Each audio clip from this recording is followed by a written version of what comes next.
Okay, so we're recording the video today. We're going to upload it in a little while because we're having internet issues. We are working on, we're kind of on the march for, can we get smooth particle hydrodynamics to work? And so to do that, I was kind of working on a few different aspects, like trying to work on improving what I can generate in terms of particle sizes and so on. So I figured I had to do a Gaussian-based random number generator. So if I wanted to generate like big particles and smaller particles that are normally distributed rather than uniformly distributed. So I was kind of working on that a little bit. Is changing the size of the particle for SPH normal, or is that? No, but I was also trying to remember how we were doing the collisions. Mm-hmm. So the first thing I was like, well, I knew that we kind of had a hack in terms of let's just reverse the velocities if we have a collision, because that's not how you do it.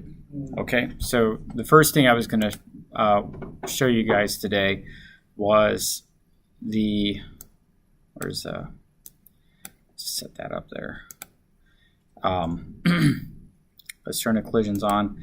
Was the proper way to do it. So first we kind of get some test code working, and then we can go ahead and actually get the proper motions. So the way that that's accomplished, go here.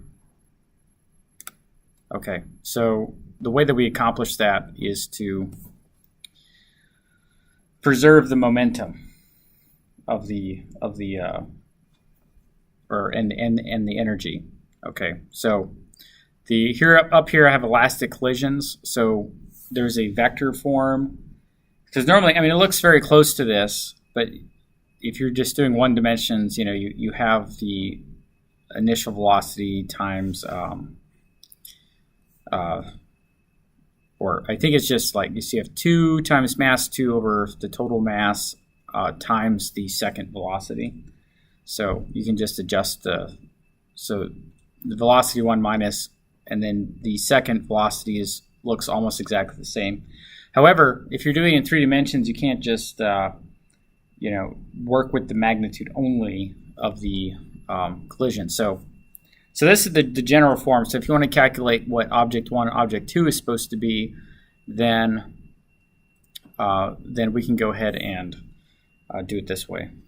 Okay, so we basically take the dot product between the difference in velocities and the difference in position, and then we divide this by the magnitude squared for, I guess, the direction to the different object. Okay, and then we multiply it by the direction of the I think what this basically has the effect of is we just take the direction to x1, x2, and by squaring the magnitude, I think what that means is we're just taking the normalized direction to the other object. I think that might, in reality, be what's happening here. And then we're just multiplying it by the difference in velocity. Okay, so the results, though, by switching that, if I increase the number of objects that I have, so they're still kind of attracted to you with gravity, but you'll notice that when they bounce off, it's actually even better. You'll see it ping-ponging through different objects, and if you see a larger object collide with a bigger object, that's actually worth watching. So let me get it. Okay, there we go. You'll notice that if a small one bounces off a large object, or if they're about the same size, then you'll see the actual right. Yeah. In fact, let's let me turn the sigma down so they're all the same size. So we should be able to see that here. They look more like billiard balls now, I think. So let's up the number of billiard balls. And what we can do if we flip G to the other direction, then that has the effect of like being repellent.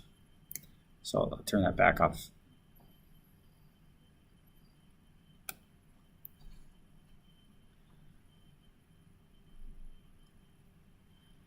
So when I tried to implement something like this, they started acting very weirdly sticky. Uh-huh. Do you know what causes that?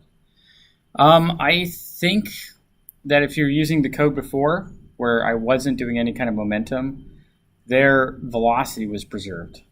So they seem sticky, but they're not really sticky because we didn't change the velocity. All we did was just make sure they can't go through each other. So if you had and all the collision code is doing is just, let's take two objects that are overlapping, like, right, we have this vector here, and just push them apart. So we push apart that way, push apart that way, but not changing the velocity will cause this one, like if this one had a strong tendency to go this way, then what will happen is it'll look like it's moving around, but then it keeps going in the same. Whereas this one, I'm actually changing the direction of the velocity changes. Well, I mean, the thing is, I wrote the velocity changing code based on what somebody else had written, their description of how it worked. And yeah, they started sticking.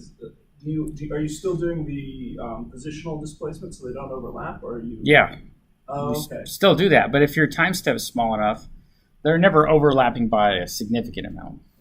I think they were overlapping just enough that it looked like they were effectively atoms bonding into molecules. Yeah, that's kind of funny. We could also play around and see what happens if we were to take the. So we're at 16. If we were to not preserve the momentum. Now let's see, to make this run a little bit faster, I'm going to turn off the SPH. So here's the thing, if we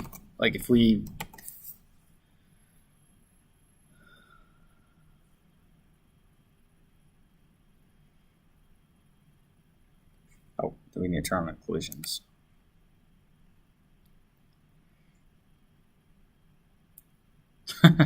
Yeah. That's quite amusing. Yeah, if you don't get the signs quite right, then it can go nuts on you. So we want the signs to be correct. So yeah, so this is an elastic collision. So those equation I showed you, this is more or less how we're doing it with this library or with this example. So Okay. Let me hit reset until I get.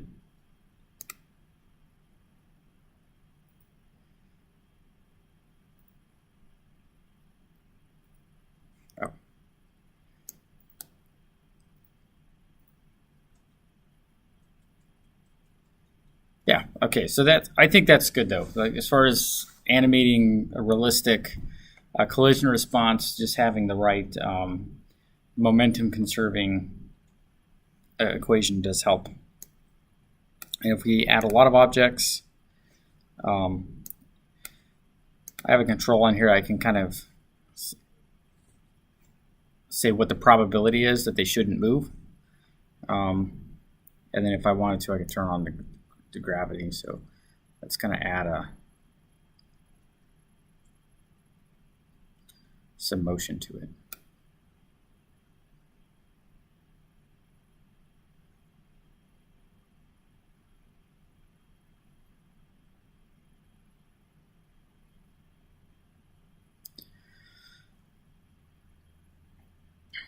Okay, so I think that's doing its job correct.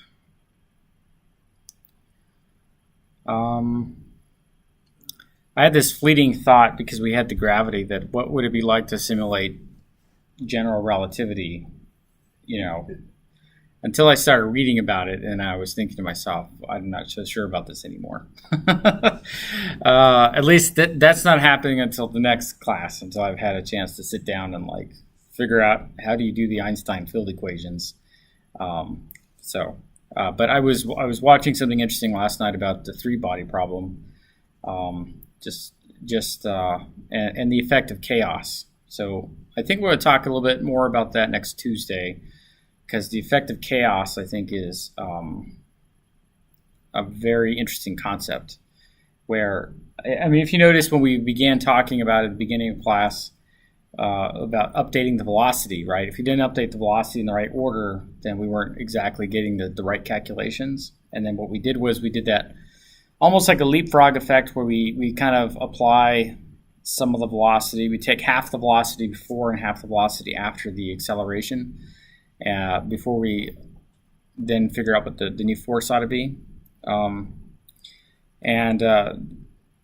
What the effect of chaos, though, is that subtle variations in the way that we calculate objects will eventually cause the whole system to behave differently in that iteration. So there's no way for you to predict in the future where something is going to be based off of your calculations. So in other words, if you do it one way, the next time you do it, if something's off by 0.00001 or something, then the whole system could evolve differently. Not physically in a physically unrealistic way, but it would just behave. You get a different result. Okay, so that's actually really cool. I think the chaos part. So we're going to talk some more about that next week. Okay, so let's continue going with the SPH element here. So the first thing is, I think I need to kill one of these. Kill that one. Okay, don't save that. Okay, so the first thing was we were talking about the fluid. So first, we need to be able to calculate the SPH kernel, and that's what we did on Tuesday. Then the next thing we need to do is calculate density. So this is where the first SPH kernel comes in handy. So the same way that we calculated the kernel. So what I actually did was I made a few changes to how I was calculating it. First of all, I created a giant matrix, well, 3 giant matrices, because we're going to need them, so we could store the intermediate results for the SPH kernel. So do we remember, or does anybody remember what we used the first and second derivatives of the SPH kernel for?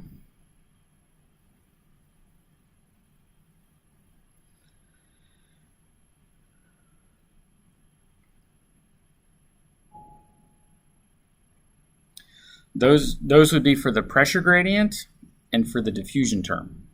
Okay, so if we go back here to week 8, where we were talking about this, we were talking about we were asking the question: does density remain constant? Does anybody remember the answer to that one?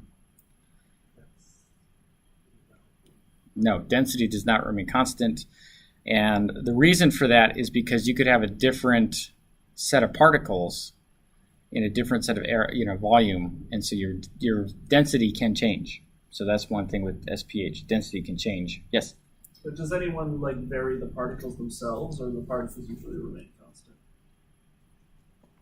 So I think the idea there is that, you will adjust how many particles you want in the simulation, but you will turn the size of the kernel down so that you can have more particles, but you turn the size of the kernel down so you have less particles interacting with each other, depending on the results that you're getting. Okay. So a lot of this is how do you tweak the parameters of the whole thing to get what you want, so that it looks correct. Okay. In some cases, I mean, you don't know for sure if it's going to be Well, I mean, one thing is for sure: if you do too coarse of a simulation, then it's not going to kind of play out gracefully. In other words, the more detail you can have, the better it's going to be. But then the more time you have to take to do it. Okay. All right. Yeah. So the density changes. Okay. So the going to the what we're working towards is, well, what is the acceleration on each particle? Okay. And so in order for us to do that, first we have to calculate the pressure gradient, and the second thing we have to do is calculate the Laplacian of the velocity field. And then we can add any externally applied acceleration. Now, the pressure gradient is not so bad because we need to calculate the pressure for one, and we need to calculate the density. So before we can calculate any of these two, we have to work on first doing the density and then calculating the pressure. Now, we didn't really talk about, when we were going over this the first time, didn't talk about, well, how do we kind of work our way up to this step? So the first thing is we talked about how do we calculate density. So we take, for all the other particles, we take the mass times the smoothing kernel, so the SPH kernel. Okay, so let's take a look at what happens when we, and then we have to figure out a way of visualizing this too, right? So that's what we're going to do right now. Is go, let's see, go. First, I turn off the SPH. So here's, let's take a look at this function. So I have 4 steps right now. There'll be a 5th step later, and that's to actually apply the particle acceleration. But first of all, we do the initialization, then we calculate density, then we do the pressure gradient, and then we do the diffusion term. So initialize, we kind of saw a little bit of this yesterday where we were just kind of, the first thing we visualized was the SPH kernel. And the next thing is, this is the one where we were hoping we could maybe differentiate like the colors, although that one is kind of a harder one. Then we set the density to 0. I don't know if I really want to do that or not at this point, but, well, actually, yeah. And here's why, right? The density for particle I is the sum of the mass times the smoothing term for all of the other particles. Now, do you think we have to include our own particles' mass in that calculation?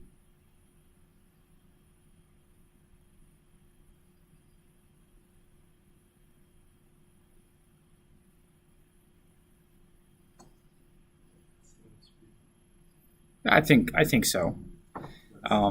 Yeah. Right. So let's make sure we're doing that, because at first I was like, oh, hey, if W is less than or equals 0, okay, that makes sense. We don't want to include it. But at first, because I was used to like the collision detection, right? Don't look at the same interaction. So actually I'm gonna get rid of that real quick. We're gonna include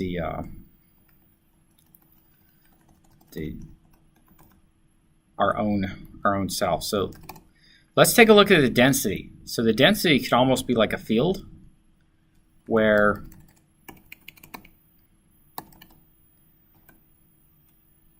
okay, let's take a look at that. So we're gonna skip the diffusion process and the pressure process, but let's see what happens for,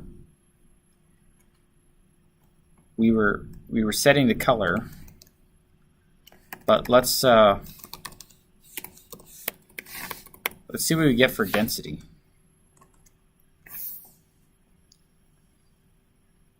Okay, so right now density is high, so we need to scale that down.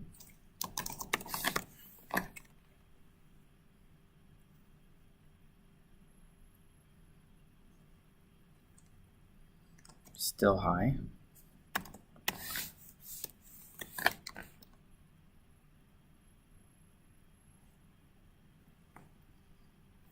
Is it going down?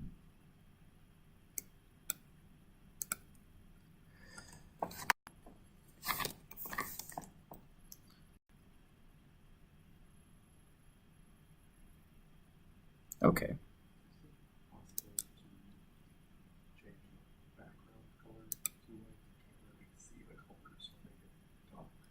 Yeah, let's do that. Let's see what clear.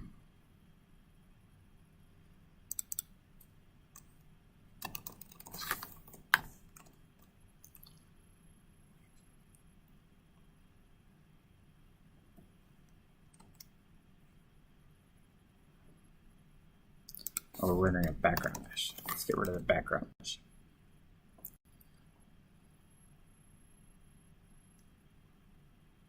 Is that better? Yeah. Okay.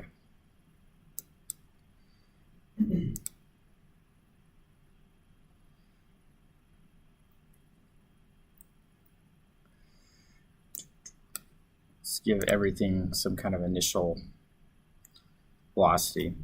We'll not do collisions for right now because we'll just assume that they can't really collide with each other. So I guess the idea here is that if it's kind of dark purple, then it's low density. And I guess if we adjust the support radius, and we kind of affect that. How about we go crazy?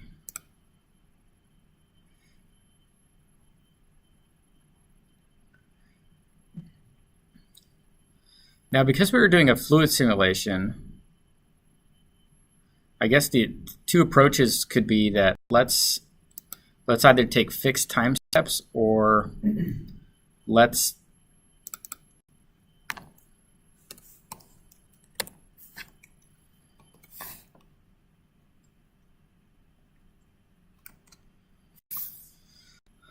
try that. Let's try doing fixed time steps so that we don't get a unstable situation, I guess. So we might slow down, but everything should still be moving.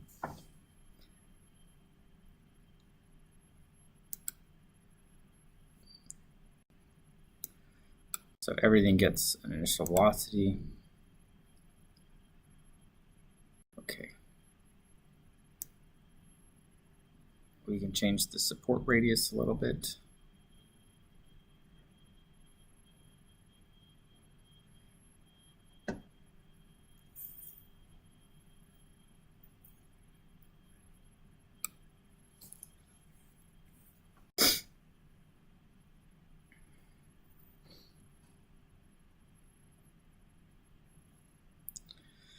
So this is definitely one way you could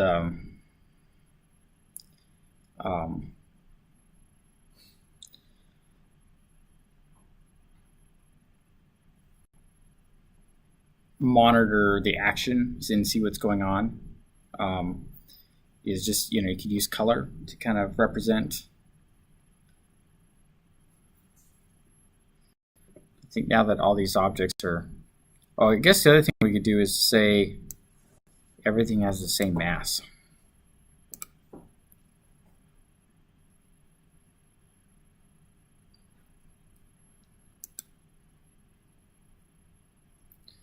And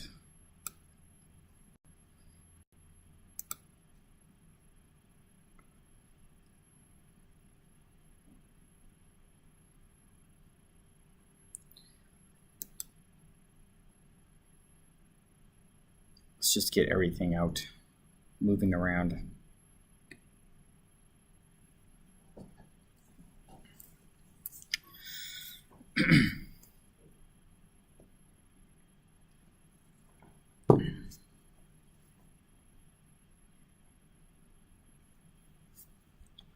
Okay, let's turn off the collisions.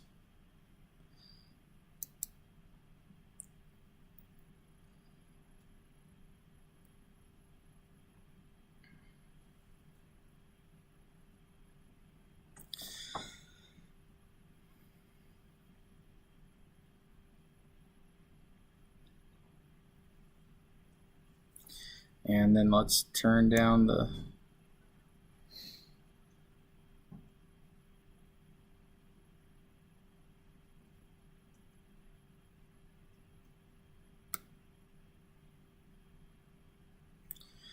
Okay, well, at this point, I guess we know that the density is being calculated somehow. Okay, so the next thing, now is density, I guess is density really the meat and potatoes of the simulation? Is that really what we're trying to manipulate?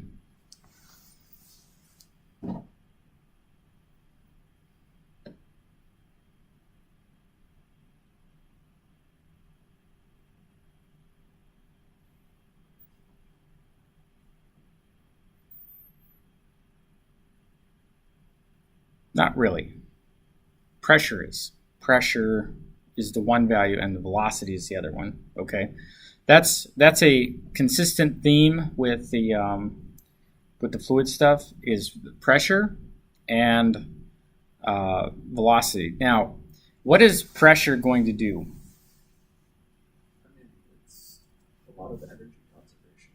So it allows waves to ripple through the fluid and all that sorts of fun stuff. Yeah. I was reading about pressure waves, right? And do we know how fast pressure moves? I guess pressure waves move. Speed of sound. Speed of sound. So, I guess what's interesting to me is that the way that the fluid is working is that, pressure is like a type of information, right? So if you have like a large volume, you could say maybe the ocean, right? How long does it take for pressure information to go from like one coast to the other? Couple of hours. Yeah, it takes a while, right? But when you're doing a simulation of a fluid, how big is the volume we're typically talking about? Glass of water sized. A glass of water, maybe a city. Yeah.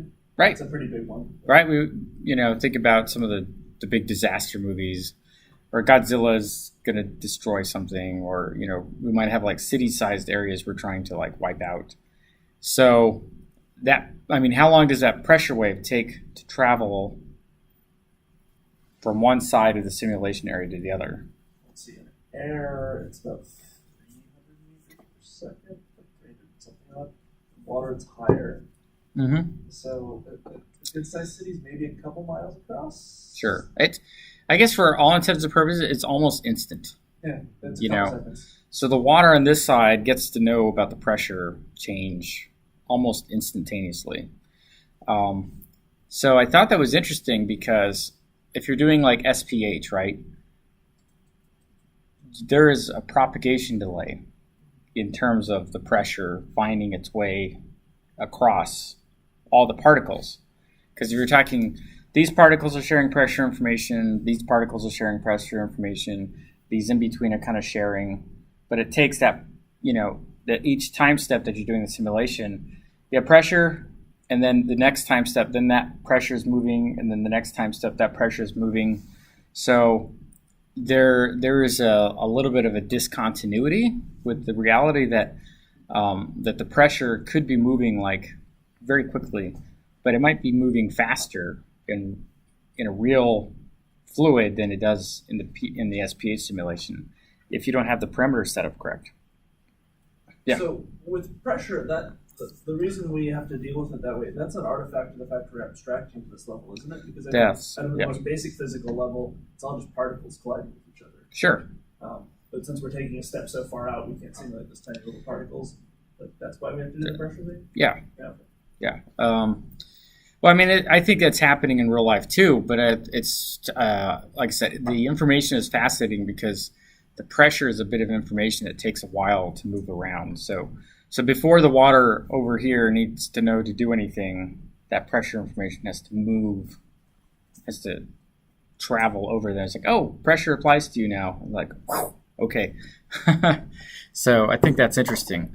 So the one thing we hadn't talked about yet then is, well, how do you calculate pressure? Okay, how do you calculate pressure? There is a bigger equation for pressure, and I grabbed the simplest one I could find. Okay, I grabbed the simplest one. I'll write the full one on the board. It's not that bad. It's not that bad. And it's in the book, and it's on Wikipedia.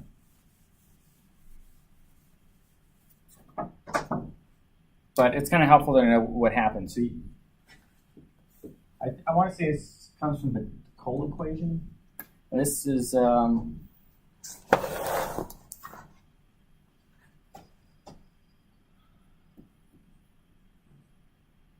that's rho naught. Gamma times rho over rho naught.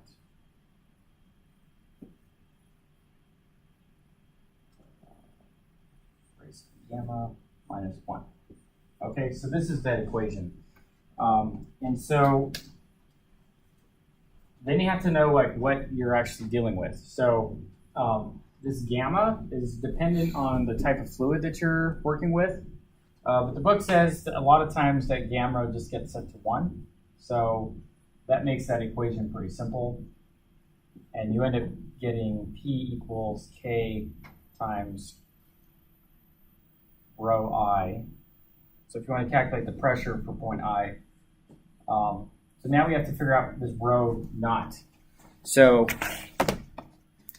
what do you think that how do you think that we figure out rho naught?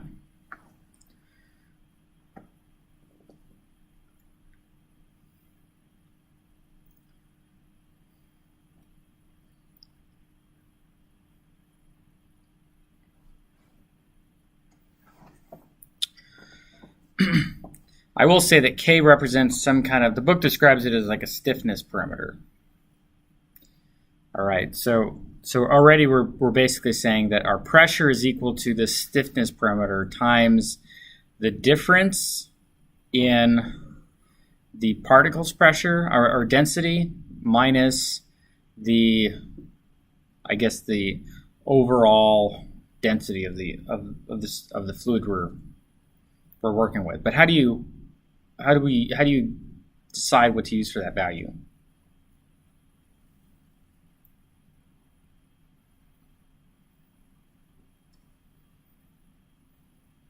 Do you just make it up?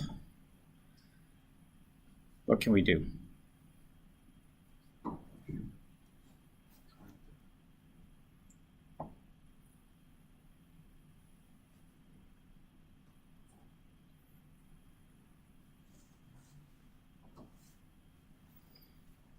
Ideas. What are some ideas for getting that?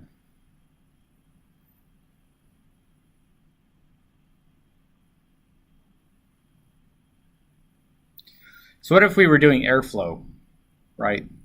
We were trying to figure out what airflow is. What might we want to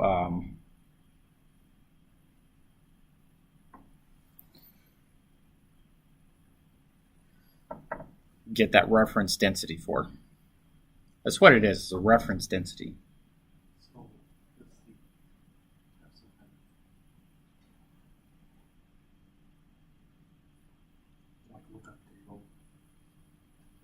Air is this, water is this, kind of deal.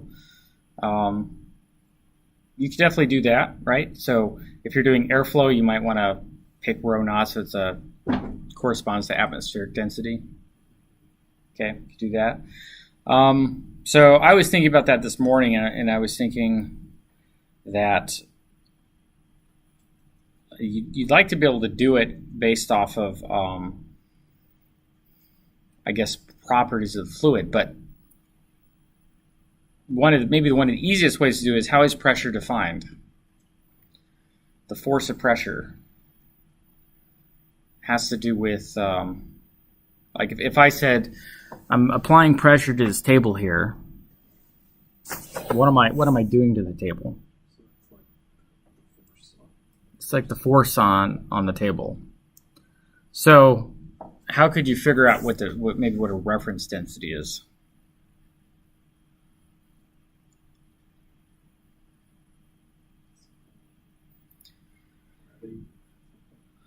Well, one thing you could do is just say, well, what is the weight? How much volume do you have over, and what's the weight? So, so in this case, it might be helpful to look up what is pressure. So it's a continuous force, but it's defined as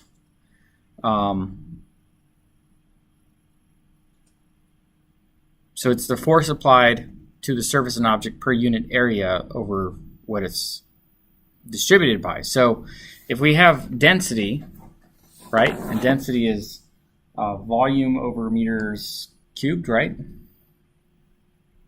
Yeah. So if we have rho is volume over or mass, sorry, not mass. So we got what, kilograms over meters cubed. So I'm going to say that we can figure out the reference density with this equation over here. Rho times G times H. All right. So let's take a look at this. So we have rho, which is kilograms over meters cubed, times gravity, which is meters per second squared. Is that the right? Let me just make sure. I've got G there.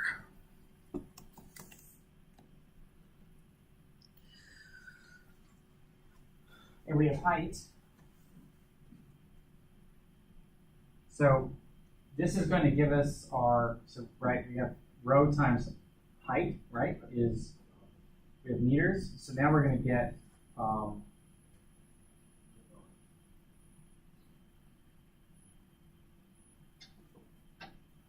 we're going to basically cancel out one of these meters on the bottom. And now we have kilograms per meters per second squared, right? And that's our force per area. Yeah? So what basically we're saying is take the density of the material you're talking about, and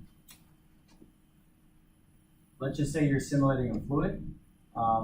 I would just say that we could probably get some initial results by saying how deep is the fluid?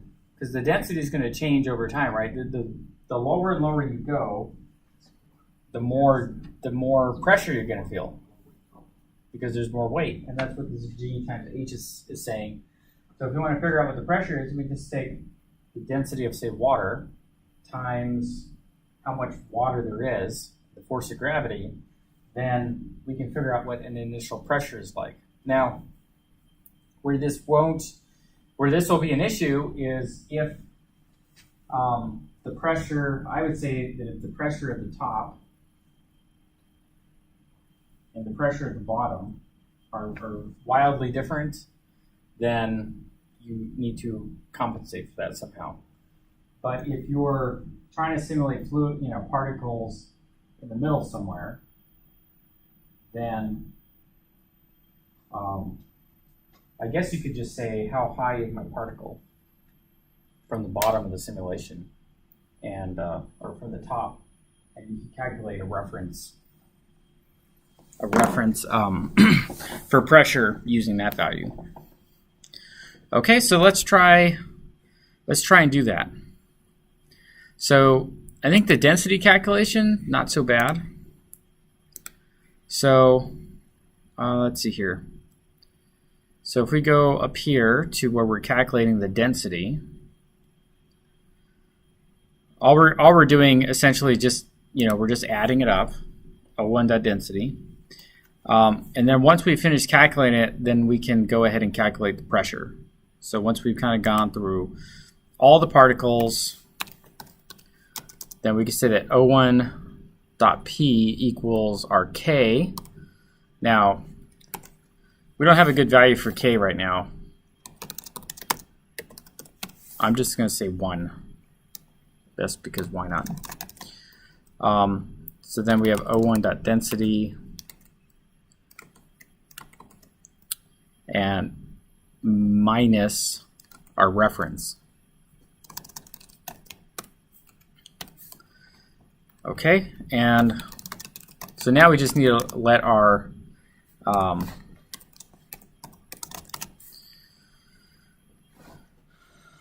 I don't know. What are we going to do here?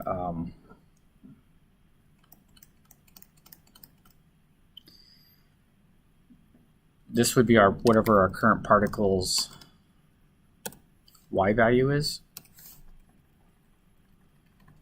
And this is whatever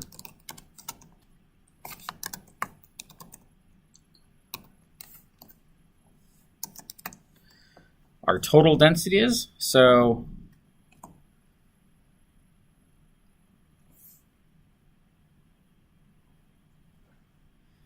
we might want to set that up. Okay, so this dot density equals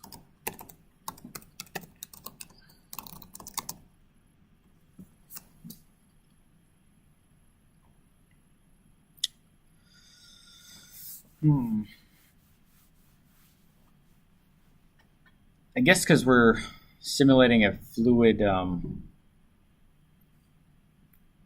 we don't necessarily have to tie it down to. Let's just look up the density of water. I think that's how it's defined. Yeah. 1 gram. And how about lava?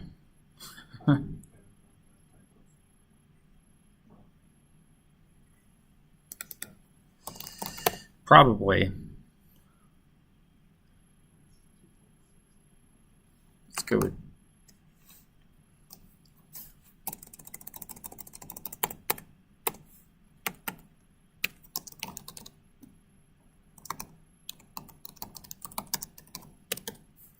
okay. The reason why we'll do that is because it'd be interesting to see what happens with the pressure if we decide to change it. Okay, so that's our density. Okay, so tech collisions density.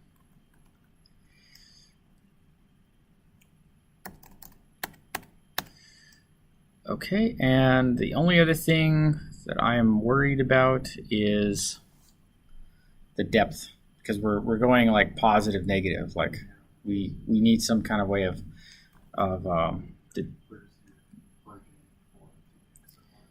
exactly. So I think in bound particles is where we figure out. I think our default is -2. So we need to add to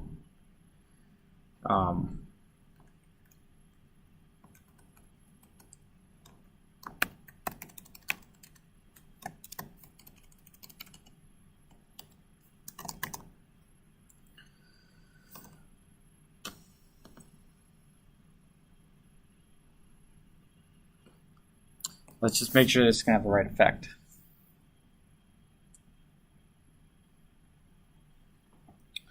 So if it's, yeah, I'm worried about the density going up as we increase y and not the other way around, you know what I mean? So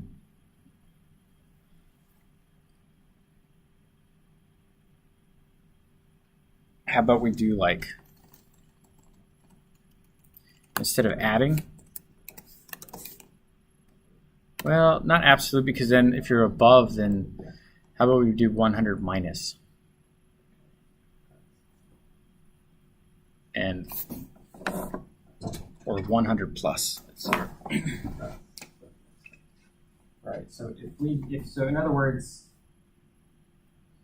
we want H. So if we do 100 minus -2, then we get 102, And if we get 100 minus 2, that's 98.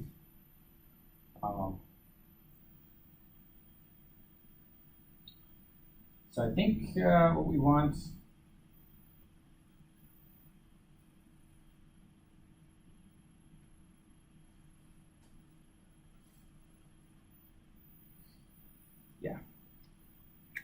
maybe we'll just do 10. So we're like 10 meters, or let's say we'll do 10 minus whatever the value is, and that way the height goes up. And 10 meters, I think, is reasonable. Okay, so now we have values for P. So let's see what happens when we visualize the pressure. So it's kind of like, let's get the pressure gradient.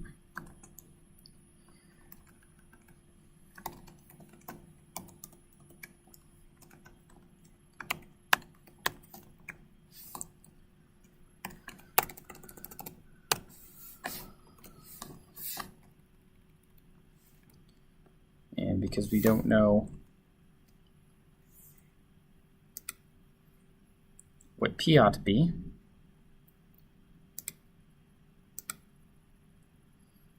okay, so P is obviously really high.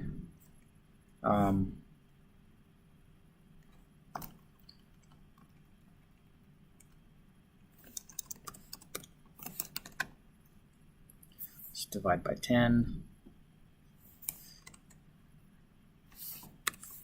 100.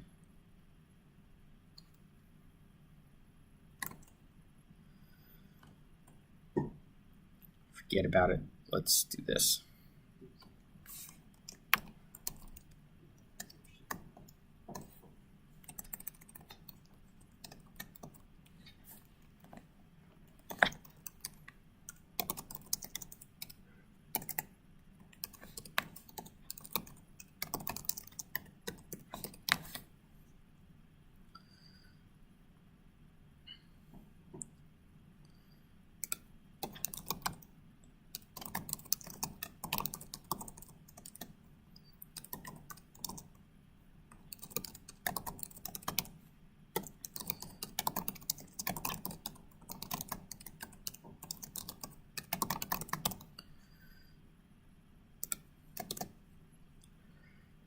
Okay, and this is so we're always seeing the full range.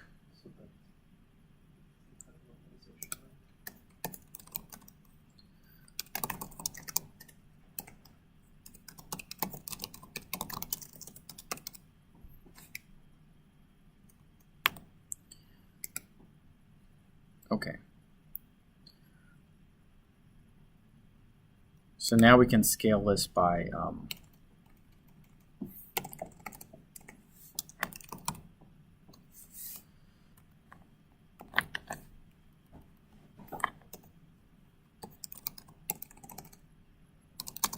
so let total equal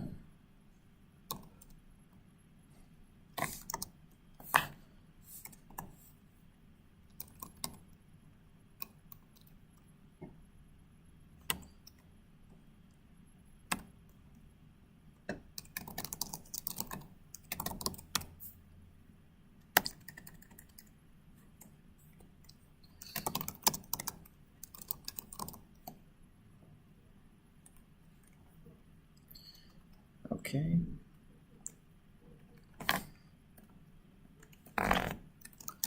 Right.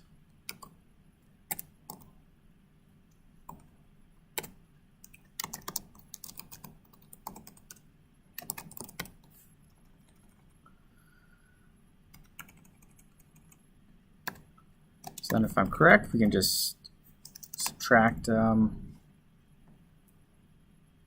you know, subtract P1, divide by total. This will get us numbers between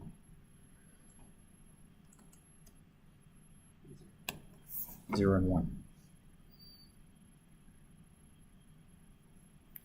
Okay, so now let's see if we had a bunch of objects with some movement.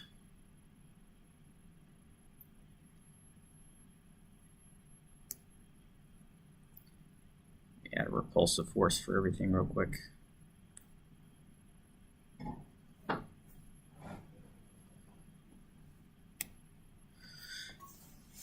Okay, so I guess what I'm expecting to see here is that there should be a lot of pressure, or let's see if our intuition tells it. If there's a lot of pressure, then there's a lot of density compared to the whole thing. And if there's not a lot of density, then there should be a lot of pressure.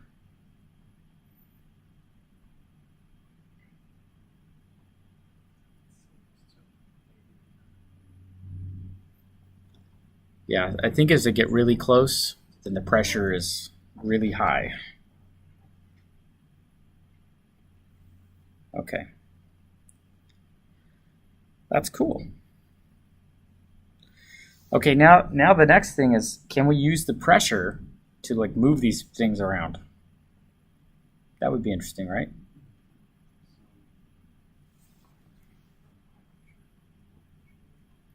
Uh-huh. Now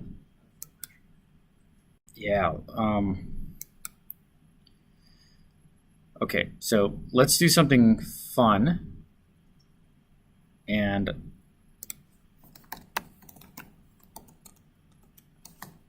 let's create a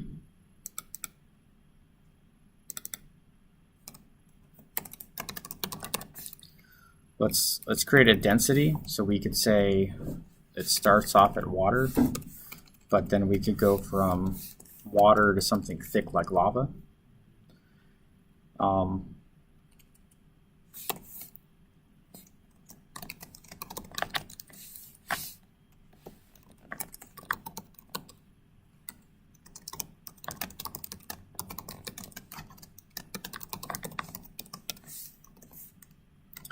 And let's just see what happens if we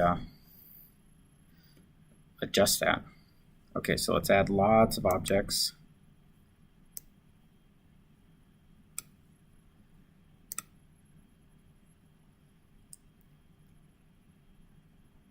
Okay, and then if we change the density,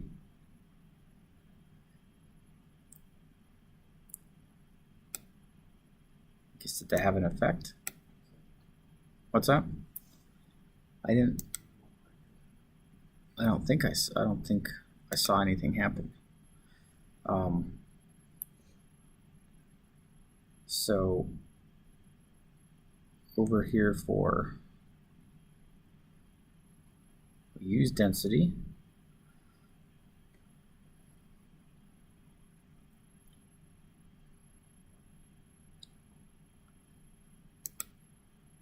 Maybe it has to do with this K value.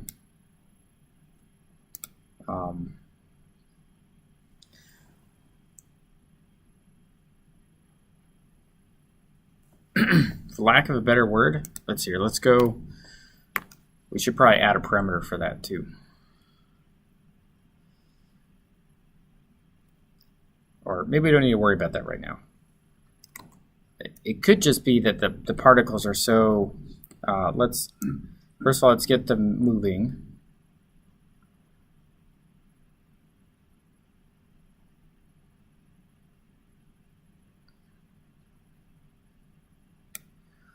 And then let's see what happens if we decrease the density.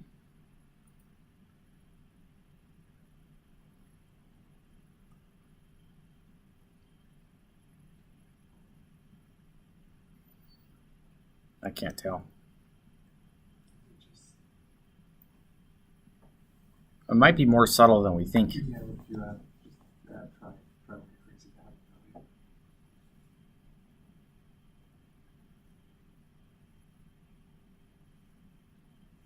Just 1 and 3 aren't all that different. Well, I don't remember what math. we don't. I don't want to do that, and the reason I don't want to do that is because it's not. Then we're teaching ourselves to let's make up stuff, and then we're going to have to balance out something we made up. Because, I mean, lava is already pretty thick. I mean, Well, what are we measuring density in? Because The density of tar. water is one. One. kilogram per. Yeah. So, okay. I think we are almost out of time, though. So I think today was productive, though, because we were able to calculate the pressure, which we weren't able to do before. We were able to visualize density, which we weren't able to do before. And so now we need to, the next step then is to apply, I guess going back to week 8 notes. Now we need to apply the pressure gradient, which looks like this. And I'm already kind of doing it a little bit, but this is the acceleration. So we're almost there. We're almost there. So we're making steps. So basically we're gonna add pressure, the pressure gradient. We're gonna see what happens with the forces when we add the pressure gradient, and then we're gonna add the diffusion term. So that's kind of the roadmap for next week. Okay, so I think we're gonna have like a practice,